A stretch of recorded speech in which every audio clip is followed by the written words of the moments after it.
C'est l'alliance impossible. Benoît Hamon et Jean-Luc Mélenchon se disputent un fauteuil pour deux. L'hypothèse d'un front uni semble illusoire au vu des déclarations des intéressés.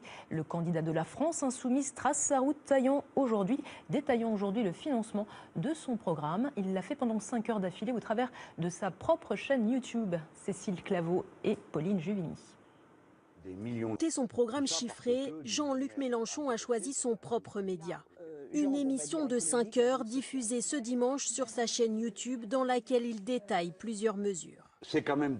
Le candidat à la présidentielle prévoit notamment 273 milliards d'euros de dépenses publiques sur 5 ans.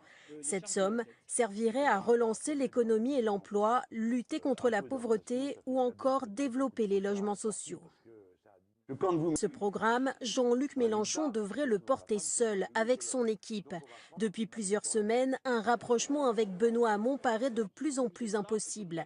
Les deux candidats s'affrontent par médias interposés.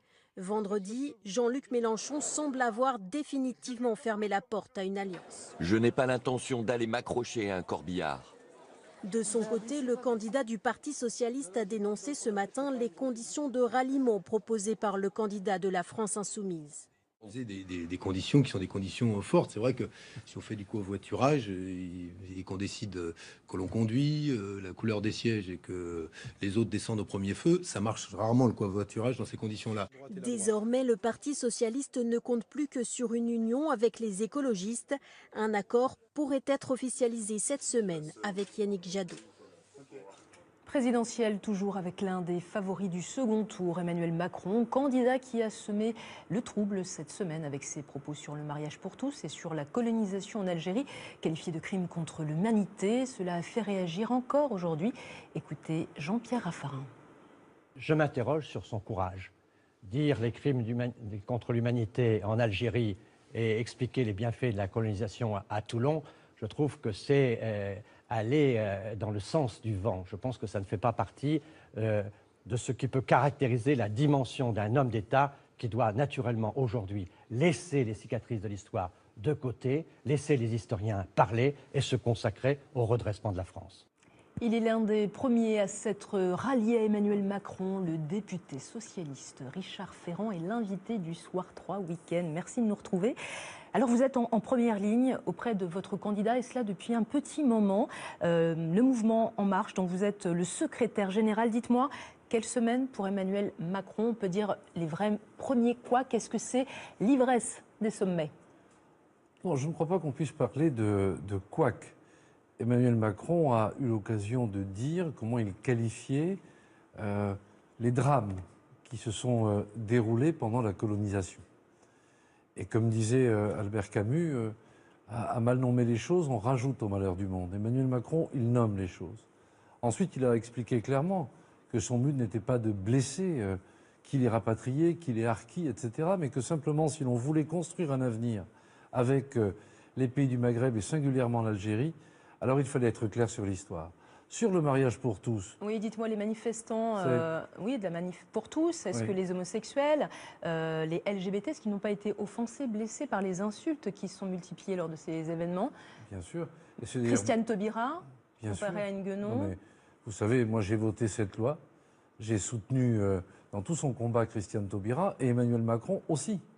Et lui-même a dit qu'il ne toucherait évidemment pas à la loi Taubira et même qu'il allait donner de nouveaux droits par la PMA aux femmes qui vivent en couple. Alors à quoi bon tout cela? Est-ce parce qu'on a cherché la carte de l'apaisement? Non, simplement ce qu'il a eu l'occasion de dire, c'est qu'il fallait prendre en compte aussi celles et ceux qui, d'une certaine manière, avaient été touchés dans leur sensibilité par la loi que nous avons portée. Donc, à un moment donné, si l'on veut essayer de réconcilier, il faut bien considérer que prendre en compte les souffrances des uns n'est certainement pas ne pas respecter celles des autres. En tout cas, il s'est exposé à des critiques sévères, on l'a vu, notamment de certains politologues. Et je vous propose d'écouter l'un d'entre eux, Thomas Guénolé. Ce n'est pas une campagne électorale, c'est une campagne publicitaire. Et donc ce n'est pas un candidat, c'est une marque, c'est la marque Macron. Macron c'est bon, mangez-en. C'est ça qui est en train de se faire, c'est un marketing électoral. C'est un marketing électoral quand il y a des idées derrière, très bien. Mais quand il n'y a que le marketing électoral et que les idées découlent de la stratégie de marketing, là on prend le truc à l'envers et ça revient à nous vendre un candidat comme on nous vendrait un paquet de lessive. Il y a quelque chose qui ne va pas. Emmanuel Macron a un produit marketing, un produit électoral? Guénolé, c'est mauvais, n'en mangez pas. Ce monsieur fait des dissertations sans fondement, au nom de quoi nous ne porterions pas des idées. Au contraire, nous sommes un mouvement qui rassemble des gens qui ont un parcours politique. Moi, cela fait plusieurs décennies que je suis un militant engagé, que d'autres qui viennent d'autres rives sont des militants engagés qui construisent ensemble. Donc, je lis parfois les chroniques de votre intervenant qui, en effet, lui n'a qu'une idée, qu'une obsession. C'est celle d'exprimer qu'Emmanuel Macron n'en aurait pas.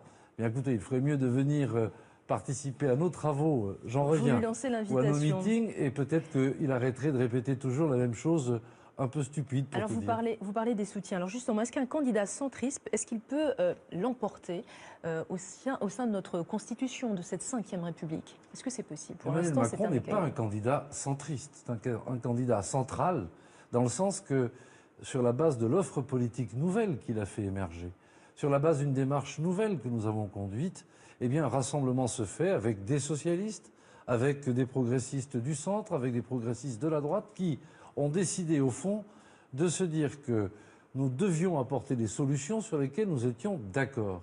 Alors que les clivages aujourd'hui sont devenus artificiels. On voit bien qu'a t il chez les socialistes, c'est une maison que je connais bien, qu'a t il de commun entre Gérard Filoche et Manuel Valls, entre Benoît Hamon et Manuel Valls? Rien.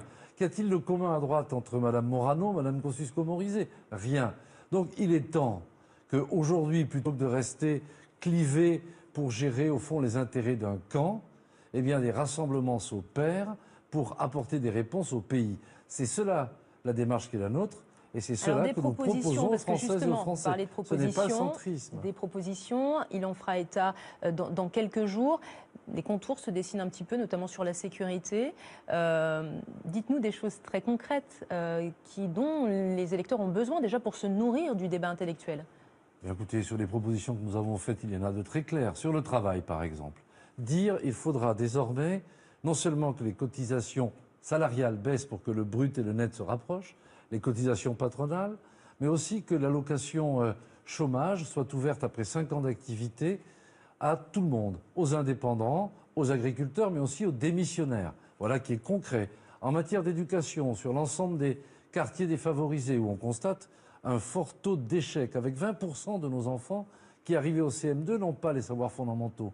Nous disons pas plus de 12 élèves devant un maître ou une maîtresse. Dans ces quartiers-là. Sur la sécurité, clairement, nous disons que M. Sarkozy et Fillon, qui ont pris soin de supprimer la police de proximité qui avait été mise en place par Jean-Pierre Chevènement, qui n'a pas été rétablie à tort, oui. Eh bien, nous voulons que cette police de sécurité quotidienne qui est immergée dans les quartiers auprès des populations soit recréée. Combien de fonctionnaires en plus, justement, sur la police de proximité dont on parle beaucoup? 10 000 gendarmes et policiers seront recrutés sur le quinquennat.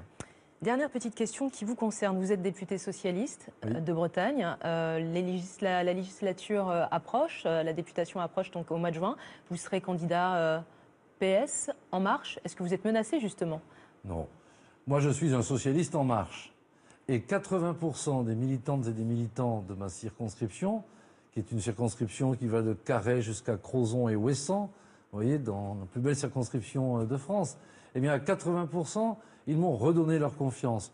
Et donc, vous savez, pour moi, l'investiture, c'est celle des femmes et des hommes avec qui je travaille depuis bien longtemps et qui m'ont redonné leur confiance.